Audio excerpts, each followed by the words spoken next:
Base model BT50. Punta lang tayo sa showroom. Dito sa Mazda Pampanga. 2025 Mazda BT50 4x2. Yung price, 1,600,000 pesos. Halos same lang yung front grille sa Pangolin. Pero ito, matte black. May front camera for 360 view. Naka LED headlamps with DRL. LED na rin yung fog light. May functional air vent for aerodynamics. May front skid plate or bash plate na metal. Gloss black 17-inch alloy wheels. Para sa akin, mas okay to compare sa Pangolin na two-tone. Naka-disc brake sa front, drum brake naman sa rear. Naka-body color side mirror cover. May camera for 360 view. Wala nga lang keyless or smart entry button. Mataas na rin yung ground clearance. Check natin yung interior. Okay naman yung size ng side stepboard.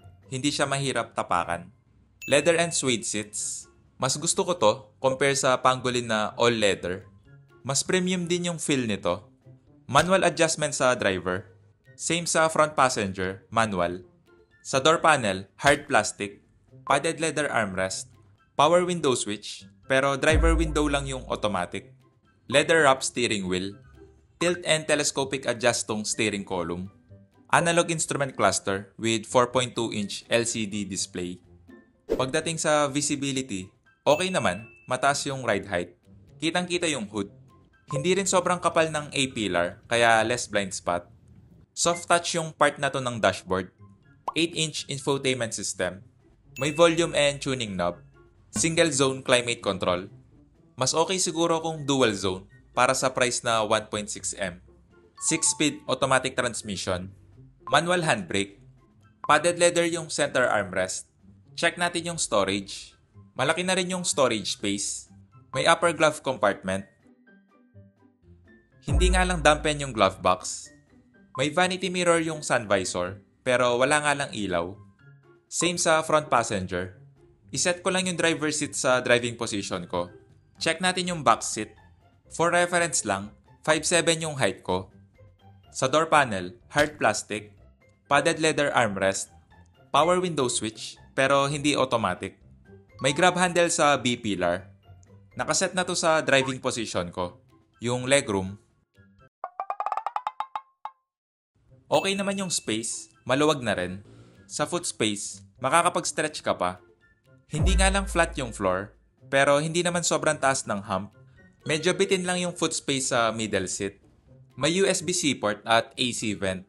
Okay naman yung seating position, hindi siya upright or 90 degrees.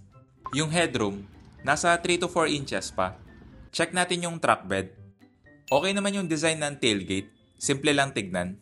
Medyo malaki lang yung Mazda emblem. LED yung taillight. May reverse camera, parking sensor. Gusto ko yung ganitong style ng tailgate, para na rin siyang naka-ducktail spoiler. Equipped na to ng tailgate assist, kaya expect nyo na magaan. Hindi ko lang expect na sobrang gaan. Kayang-kaya siya ng one finger. Ganito yung space ng bed. Under-rail type yung bed liner. Check natin yung spare tire. Naka-steel wheels. Pagdating sa suspension, naka-lift spring. Pero yung lift spring, parang parabolic yung dating. Na-test drive ko na to, okay naman yung ride comfort. Yung engine, 3-liter turbocharged diesel engine. Same engine sa Isuzu D-Max. Yung advantage nito, same power and torque lang yung base model at top of the line. Pa-like na lang and subscribe. Paalam.